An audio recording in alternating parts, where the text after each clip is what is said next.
It's time for another collection update, and today I'm going to be going over a bunch of new titles I added to my collection on Blu-ray and 4K over the last few months. So let's rock this.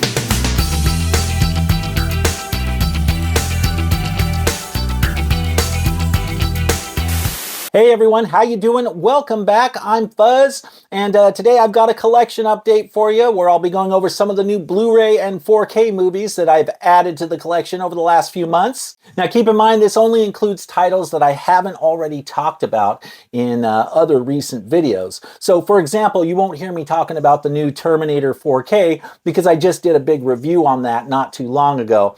And likewise, I also won't be discussing any of the horror titles that I picked up during the month of October, because of course I covered those titles in my horror content during the month of October, so there's really no need for me to repeat myself and go over those titles again.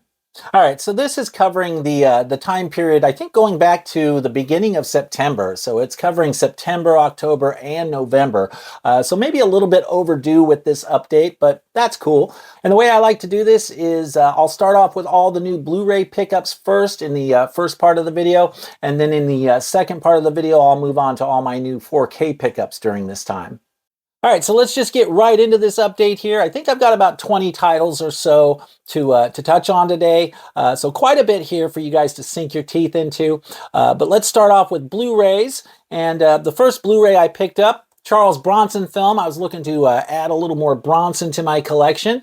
So I picked up Breakout. This is from 1975. I've never seen this film and I haven't had a chance to watch it yet, but I am looking forward to checking this one out for sure. It's a prison break type film, apparently, with Bronson, Robert Duvall, Jill Ireland. You know, I love prison break films. I've always been a fan of that particular subgenre. So this sounded like something that would be right up my alley. So yeah, looking forward to seeing this one. Not too much to say about this one because, of course, I haven't seen it yet. But I would definitely love to hear from you guys in the comments. For those of you who have seen this, what did you think of this one? Was this a good one or was this just okay? You know, either way, I'm still looking forward to seeing it. Like I said, the subject matter sounds like something I would get into, but you never know, right? With blind buys, it can always go bad, right? So I'm not expecting it to go bad with this particular movie because I like Bronson and I like prison break films, but you just never know, right? So, but let me know what you think of this one. If you guys have seen this one, let me know what you think in the comments below. So anyway, yeah, Breakout from 1975 on Blu-ray. All right, next up, I've got another Charles Bronson movie here. Like I said, I've been trying to kind of beef up my Bronson presence in my collection. And this is one that I wasn't sure if I was ever going to get, but I did ultimately decide to break down and pick it up. And I'm talking about Death Wish 5, Face of Death. I haven't seen it yet. This is another one that I haven't had a chance to check out. Never seen the movie. And I've heard this one wasn't as good as the others. And so I'm not expecting it to be as good as the other four. But I do like the Death Wish movies. I like the franchise overall, especially 2 and 3.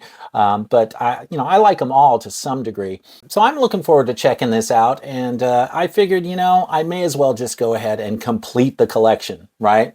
I thought I was going to stop at Death Wish 4. I didn't think I was even going to bother with this, but just had a change of heart and said, you know what, I may as well just get them all. So yeah, I'm looking forward to checking this one out. What do you guys think of this one? Those of you who are Death Wish fans, how does this one compare to the others for you? Again, I'd love to hear from you in the comments if you have some feedback on this particular one. But I'm looking forward to checking it out at some point. So yeah, Death Wish 5. And then next up from 1979, we got a film here that I absolutely love. I hadn't seen it in a few years, but I was really happy to pick up this relatively recent Sony Blu-ray release. I believe Sony just released this in the last few months on Blu-ray. So I was happy to add this to my collection. I'm talking about The China Syndrome, starring Jack Lemmon, Jane Fonda, and Michael Douglas, produced by Michael Douglas. This is a great film. It's about an incident at a nuclear plant and a subsequent cover-up or attempt at a cover-up. And yeah, it's just a fascinating film with really good acting performances. I'm not even a big fan of Jane Fonda at all. I don't really like Jane Fonda that much, but I gotta say, she did a good job with this role, and she is very good in this film. But I do think the star of the movie on this one The star of the show here is Jack Lemmon. He was just incredible in this movie, and he's such a great actor, or was such a great actor. I've always liked him, and his performance in this movie is just really compelling and really gripping, and it's rather intense. So it's a good film. So if you've never seen this, this is one I would highly recommend. Solid acting performances, solid direction, and just a very compelling and engaging film all the way around. So you can't go wrong with something like this. If you like nuclear power plant type dramas, yeah, this is one that I would definitely recommend checking out. Excellent film, The China Syndrome. And then I also picked up another Chuck Norris film to add to my collection. That's been kind of an ongoing project of mine, gradually expanding my Chuck Norris collection.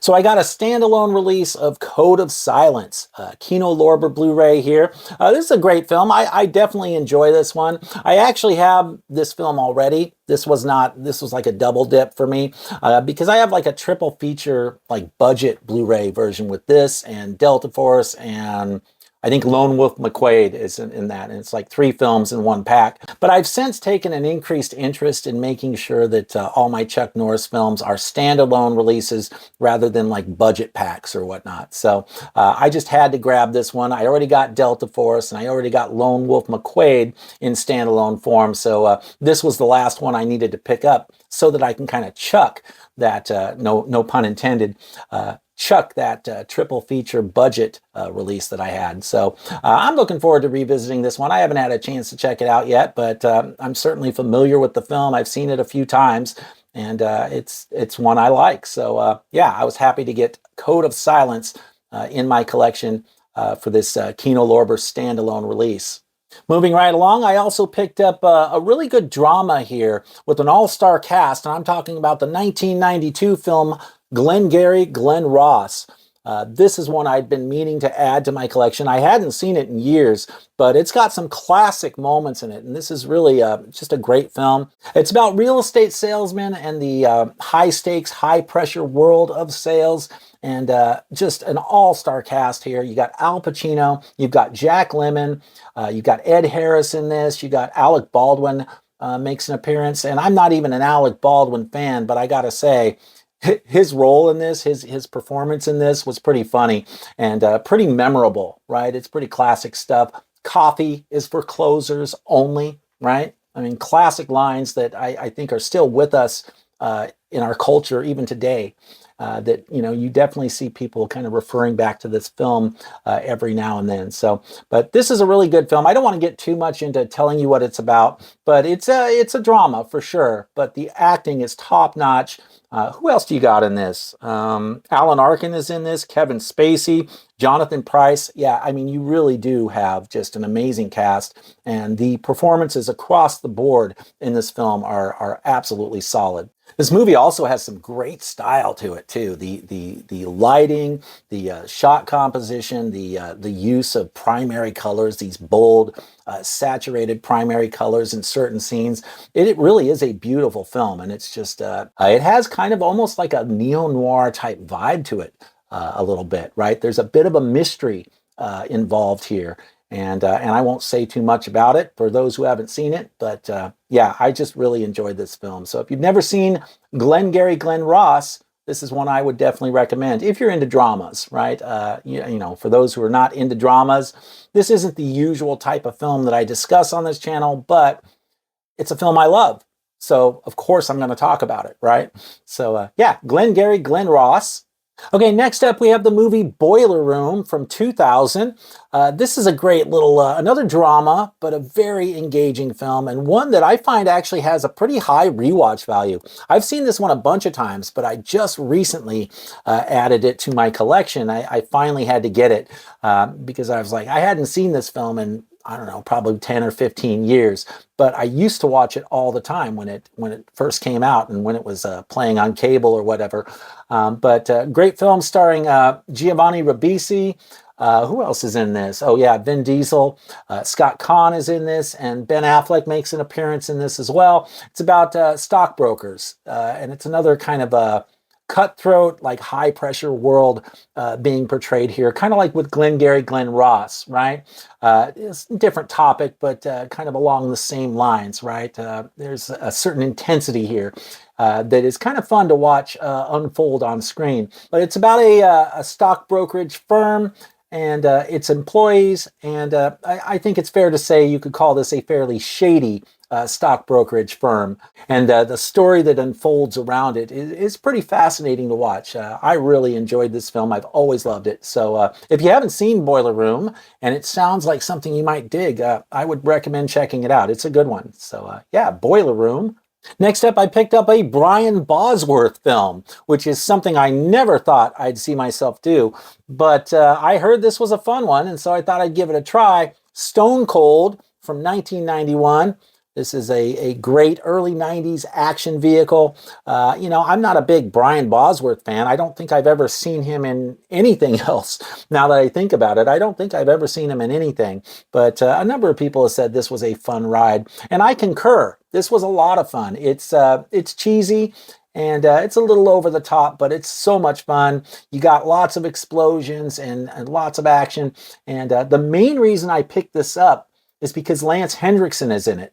He plays like the main antagonist of the film, but I'm a huge Lance Henriksen fan, so that's what sold me on picking this up. If Lance wasn't in this, I'm not sure I would have even picked this one up at this time, although, like I said, beyond Lance's presence, it did end up being a really fun film. I enjoyed it. So if you've never seen this one and you're a fan of 80s and 90s action films, this is one that I would definitely recommend. No regrets at all picking this one up. It's a little cheesy, but it's a lot of fun. So just had a blast with this one. So Stone Cold. I also had a Sylvester Stallone hole in my collection that needed to be plugged. And I'm talking about Copland from 1997. I've been talking about getting this one, I think, for a while. I think I did a Stallone video like a year ago, and I was still talking about picking this up at that time. But I just now got around to it, finally decided to make it official and add this hard copy to my collection. I haven't actually seen this film in many years, probably not since the late 90s, but I remember it being a really good film, and something a little different for Stallone, right? A little more serious role for Stallone. This has an incredible cast, too. You got Robert De Niro, you got Harvey Keitel, Ray Liotta, of course, Stallone. Who else is in this? Robert Patrick is in this. Annabella Sciorra.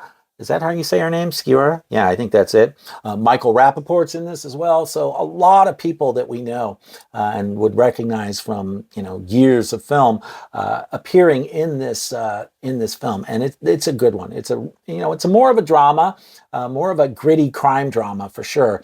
But it's an excellent film, at least from what I remember. It's been many years since I've seen it, so I have a feeling I'm actually going to like it more now than I did even at the time. And I liked it at the time, but I think that with where I'm at now, just in terms of my tastes in movies, I feel like this is something I would appreciate even more now. So I am looking forward to returning to this. I haven't had a chance to watch it since I got it, but I will be popping it in soon. So yeah, Copland. Okay, next up, we've got a Hughes Brothers film here that I hadn't gotten around to seeing yet. I've heard a lot of people talk about this movie, but I just never got around to checking it out. So I figured it was about time, especially with me being such a big Denzel fan. I had to add this to the collection. Talking about Book of Eli, I've heard this is a pretty good movie. How I got into getting this is I had Dead Presidents on my mind, a Hughes Brothers film that I absolutely love and have talked about recently. And I was kind of doing some research and looking into the Hughes Brothers, and I was wondering, what other Hughes Brothers films are there that maybe I haven't seen that I would like to see? And this one, stuck right out, because it's a Denzel film. I had no idea the Hughes brothers actually directed this. So, I'm really excited to see this because I'm a big fan of Dead Presidents, and I like Menace to Society as well. I don't know if I've seen too many of their other films. I don't know how many they've made. I think it's like 15 or something like that. But I've only seen 2 or 3 of their films, I think. But this is one I hadn't seen, and I've heard good things about it, so I'm looking forward to checking it out. I checked out the trailer and it looked like a lot of fun, and I was pleased to see Gary Oldman is in this. I'm a big Gary Oldman fan. He just is an incredible actor. Yeah, definitely love Gary Oldman. Of course, Denzel is my favorite actor of all time, but I am a big Gary Oldman fan as well. So you put these two together, I got to imagine this is going to be pretty solid, solid gold. So yeah, The Book of Eli is one that I'm looking forward to checking out soon. Let me know what you think of this one. I know I've heard other people talk about this one before, but I've also heard it's a fairly dark, kind of a dreary movie. Would you agree with that? If you've seen this, well, just let me know your thoughts down below. Did you like this one, or was it too dark for you? I definitely love hearing from you guys, so make sure you leave me some feedback about this film if you've seen it. So yeah, Book of Eli. Next up, I've got a film I just talked about recently here in my Forgotten Gems video. And it's a movie that I didn't know if I was going to pick it up at the time when I made that video, if this was something I was going to pick up on Blu-ray or if I was going to wait and hope for a 4K release. But after thinking about it, after I made that video, I was like, damn, I really want to see this movie again. So I just broke down and went ahead and bought the 101 Films Blu-ray. And I'm talking about The Falcon and the Snowman. I won't say too much about it because I did just talk about this not too long ago, but I was pleased to find that 101 Films has a Blu-ray of this title, because this is one I definitely wanted to get in my collection. I still want to get it on 4K. If we ever get a 4K of this by some chance, I would definitely buy it. But I figured for the meantime, who knows when or if that's ever going to happen, right? So I figured I may as well pick this one up now. Now, this says it's a Region B Blu-ray. I didn't have any problems playing this on my Panasonic UB820 player, and the listing I bought it from on eBay, the guy said, yeah, it says Region B, but it'll play on North American players just fine. So it says Region B on the packaging, but I don't think you'll have any problems playing this on just a standard Blu-ray player or your 4K players in North America. You know, that's been something I've discovered quite a bit with 101 Films. I have a few titles from them that say they're Region B discs, but whenever I pop them into my players, either my Sony or my Panasonic, I never have any problems. And I actually have a multi-region compatible player in my Sony X700. But even with something like this, I don't even need to switch it over to Region B. It just automatically plays on Region A. So yeah, I know this. If you end up looking for this, don't be discouraged by the Region B listing if you're here in the US. This one should play just fine on just about any North American player. At least that's my assumption based on my limited experience with this release and with 101 Films in general. Now, the only thing I didn't like about this particular release is that they didn't have any English subtitles at all. I mean, you got the audio, but yeah, there's like no subtitles of any kind.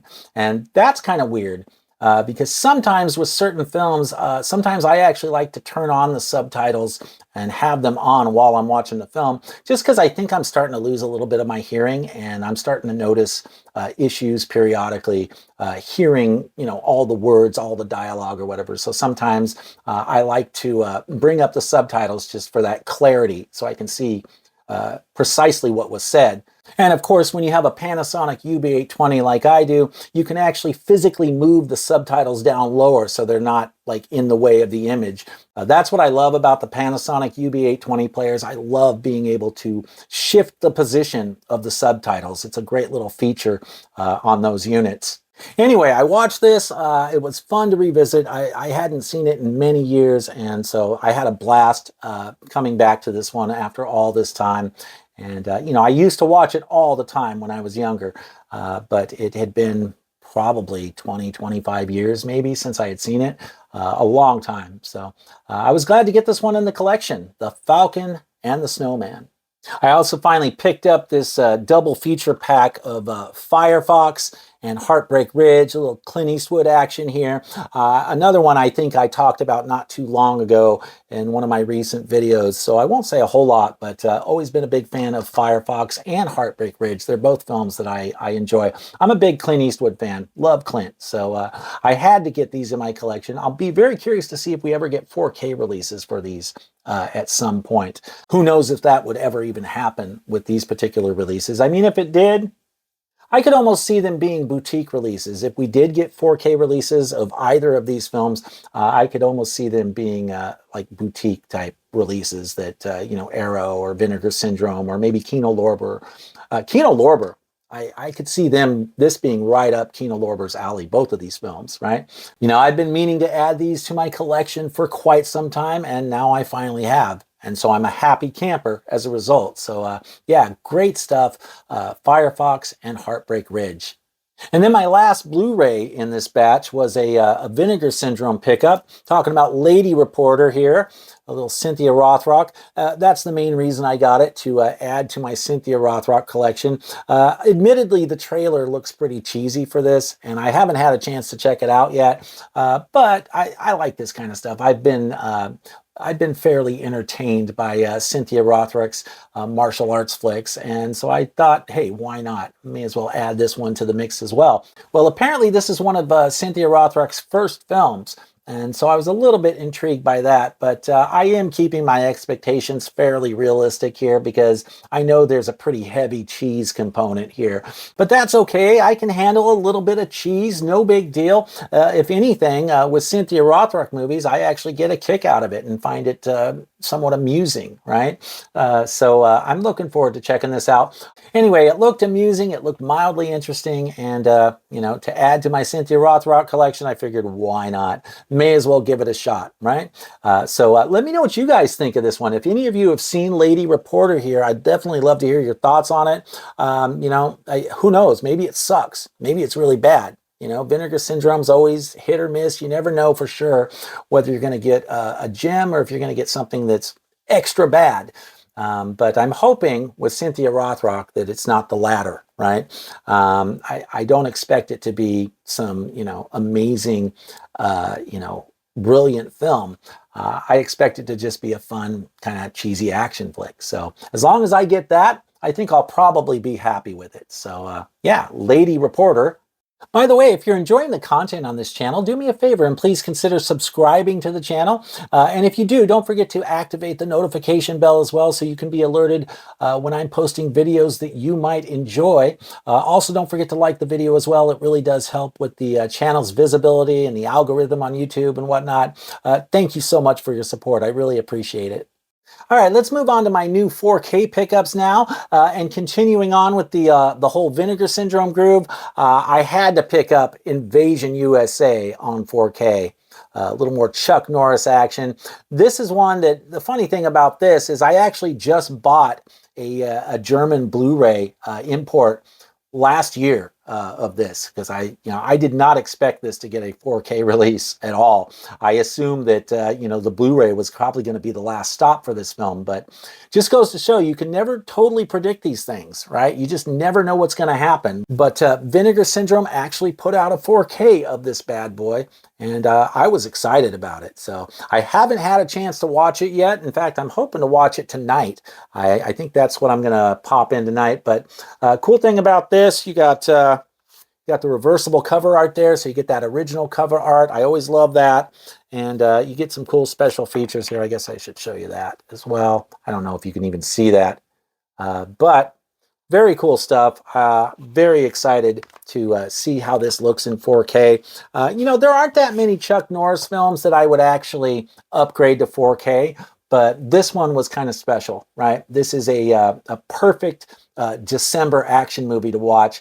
It certainly has some elements of Christmas here, so I always like watching this one in December, and that's why I waited until a little bit closer to December to pick this one up rather than picking it up earlier in the year when it first came out. So I will definitely be watching this one in the very, very near future, perhaps tonight or in the next couple days. So yeah, looking forward to seeing how the 4K looks. Have you guys picked this one up on 4K? If any of you have, let me know what you thought of the 4K. If it was something that, Vinegar Syndrome, they always do a great job on their 4K releases. So I'm not really too concerned about it. I'm sure it's going to look amazing. But I'd definitely love to hear your thoughts on it. If you have this and you've checked it out, what did you think of the Vinegar Syndrome 4K? So anyway, yeah. Chuck Norris, Invasion USA. All right, and then I also picked up The King of New York from Arrow Video. This is one I'd been meaning to pick up for a while. Another one of these deals where I hadn't seen the film in many, many years, probably not since it first came out in like 1990. And so this is one I was looking forward to returning to after all these years. Great cast here. You got Christopher Walken, you got Lawrence Fishburne, David Caruso, Wesley Snipes is in this. I think a couple other people as well. This looked amazing on 4K. I have had a chance to watch this, and it was a lot of fun to revisit. Great little kind of a dark kind of crime drama, right? Gangster crime drama type film. And yeah, if you've never seen this one, I would definitely check it out, especially if you're a big Christopher Walken fan, as I am. I love Christopher Walken. Of course, Lawrence Fishburne, another favorite actor of mine. I've always been a big fan of his. So with those two alone in this movie, it rocks. It absolutely rocks. So yeah, King of New York from Arrow Video on 4K. Great looking 4K as you would expect from Arrow. Yeah, I'm really glad I picked this up and added it to the collection. All right, next up, I've got another Hughes Brothers film here, one that I did not have in the collection. And as you can tell, I've kind of had the Hughes Brothers on my mind just a little bit with the Dead Presidents. So I thought I'd also pick up Menace to Society on 4K, Criterion Collection. This is a great movie, but it's another one of those deals where I had not seen it probably since it was first released, or at least within a few years of that. It had been a long time since I first saw this. When did this come out? This was 1993, so yeah, it had been quite some time. But I really had fun coming back and watching this one again after all these years. Yeah, I like the Hughes brothers. I think they make some interesting movies that are really engaging, and you can't help to just get kind of sucked into them and follow them all the way through. So this is a good one, Menace to Society here. And I got to show you the slipcover on this too, because I kind of like the slipcover. I'm not usually a big fan of how Criterion packages their stuff. A lot of times it's pretty plain, but sometimes they do something cool like this where you get a cool slipcover. Let's take it out here. Look at that. How cool is that? Dig it, dig it. And I'll show you the back there. And of course, Criterion does this weird thing where it's like their slipcovers are backwards, right? Like normally you'd look at something like this and you would expect the disc to go in this side, right? And then you put it on your shelf like that, right? But it's reversed here. The disc comes out the other side, instead of going out this way, it goes out this way.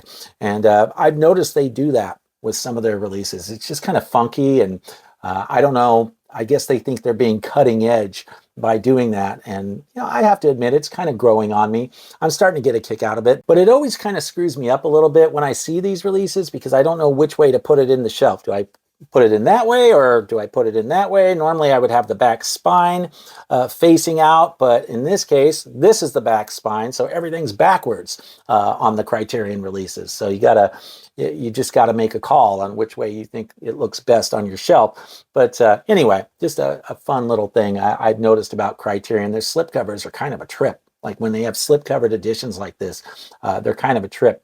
My copy of Scanners is the same way. So anyway, yeah, like I said, had a good time coming back and revisiting this film after many years.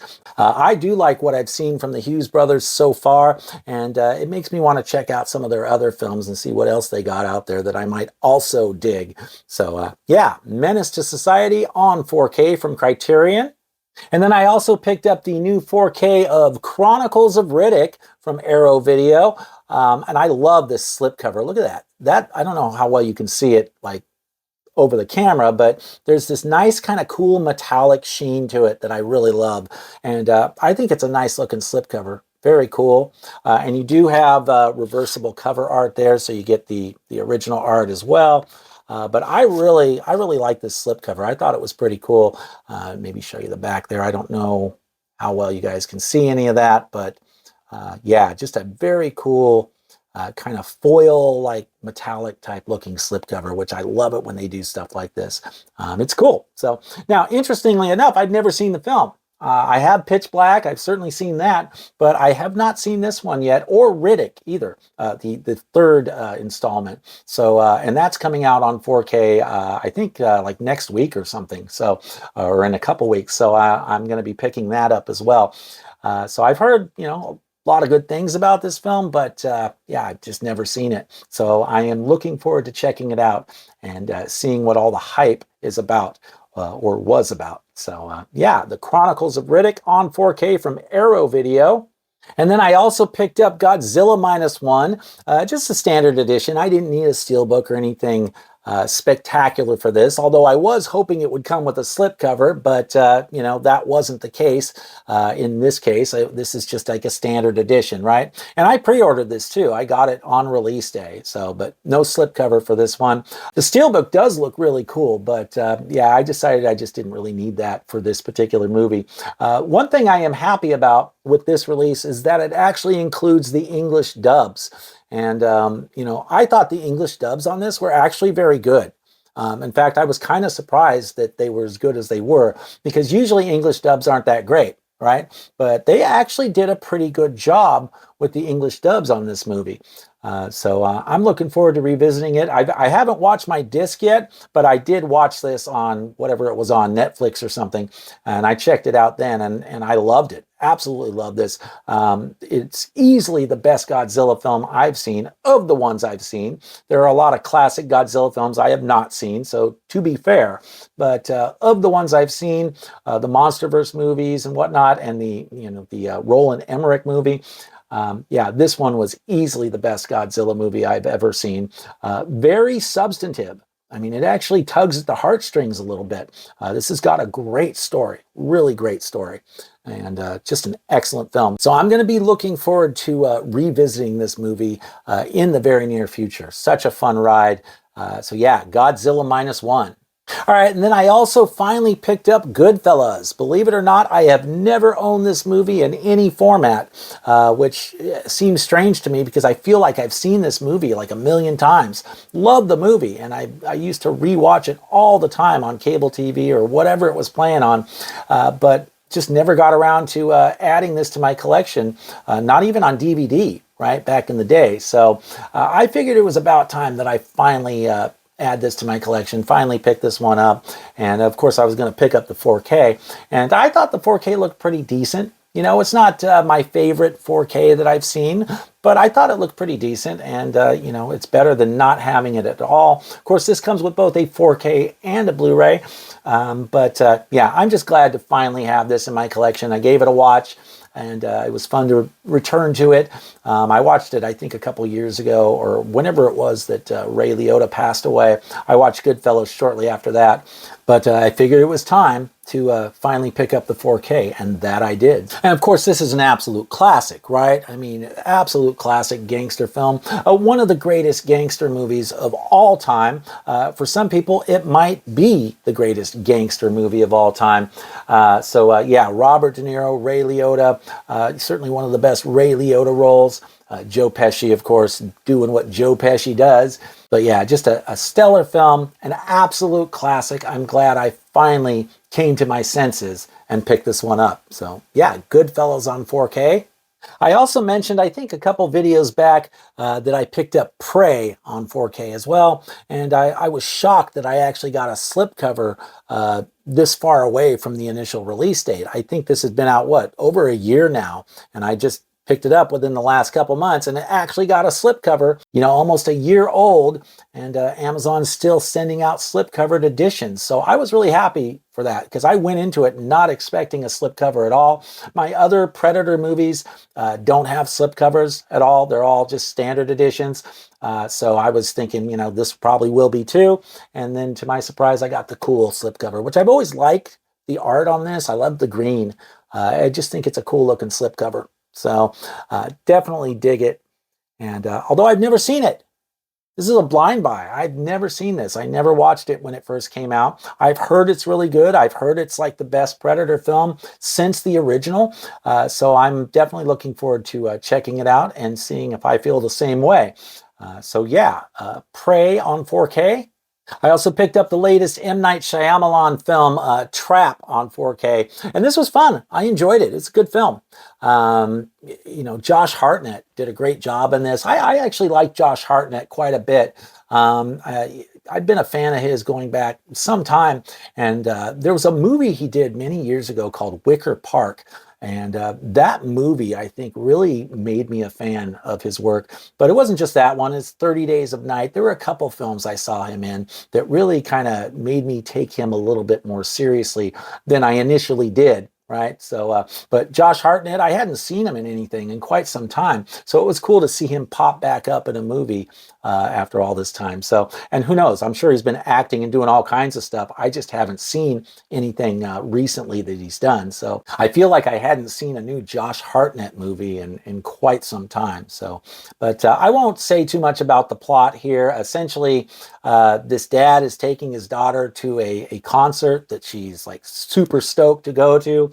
And the concert turns out to be not what it seems. So I'll just leave it at that. But another great M. Night Shyamalan film. I really do like M. Night's work. I always find his films very entertaining, and I am always excited to see where he's going with his films, where the film is headed and what surprises might be in store, right? Because that's kind of his thing, right?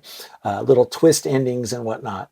So yeah, this was a fun film. It's not the best M. Night film, but I enjoyed it enough, and I certainly don't regret adding it to my M. Night collections. Oh, and by the way, the 4K on this looks really good. M. Night actually shot this movie on film. I guess he shot it on Super 35 millimeter, and you can kind of tell it has a bit of that filmic, cinematic look and presence to it. And I really appreciate that about M. Night, that you don't see a lot of directors still shooting on film. I think digital cameras have pretty much become the standard now in most cases. I mean, I know you still get like Christopher Nolan and others using film, but it just doesn't seem like it's as widespread. So I really appreciate it when a director is still making movies on actual film. It just feels like the image has more warmth and depth to it overall because it's shot on film, right? So yeah, I really appreciated that. Anyway, great film. If you haven't seen it and you're an M. Night fan, I definitely recommend checking it out, picking it up. Maybe stream it first if you just want to preview it. If you're kind of, hit and miss with M. Night films, but it's one I definitely recommend. It was definitely entertaining. And, that's all I ask for in a film like this. So, yeah, Trap. And then finally, for my last title of the day, I picked up William Friedkin's The Hunted on 4K. Brand new Kino Lorber release. I think it just came out this week or last week, was it? I can't remember, but it just came out. I just watched it the other night and really had a blast revisiting this film. This is another one I hadn't seen since it first came out. And when did this come out? 2003. So it had been about since that long since I'd seen it. I might have seen it one other time after that, but I can't remember for sure. But it had been a while.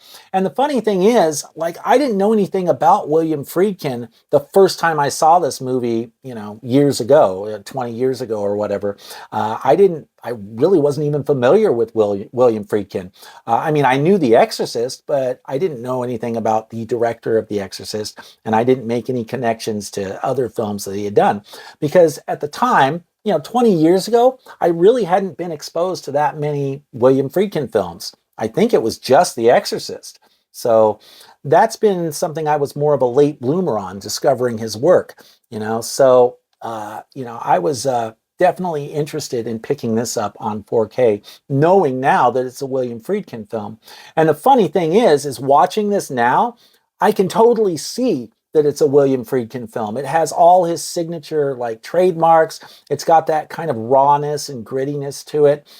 Just the way it's shot, you can totally tell it's a William Friedkin film, which is something that would have been right over my head when I first watched this 20 years ago. So it was fun to revisit that.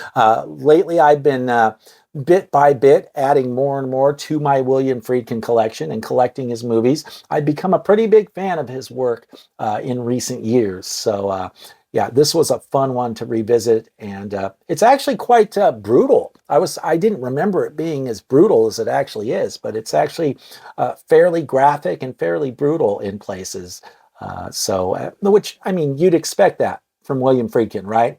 It's, you know, he's kind of known for being kind of brutal at times, or at least in certain films, depending on your film, right? So this was no exception in that regard. So, but a great film with Tommy Lee Jones, Benicio del Toro, and you know, I always like Tommy Lee Jones in most of the stuff I see him do. He's a good actor. So Benicio del Toro, he's okay. He doesn't do that much for me, but you know, he was fine in this. But either way, great film. If you've never seen The Hunted, it's one I'd recommend. It's, well, I just won't even say anything about the plot. I'll let you look it up if you're interested. But yeah, I thought it was a great little kind of an action thriller, I think. Action crime drama thriller. So, but yeah, good stuff. The Hunted.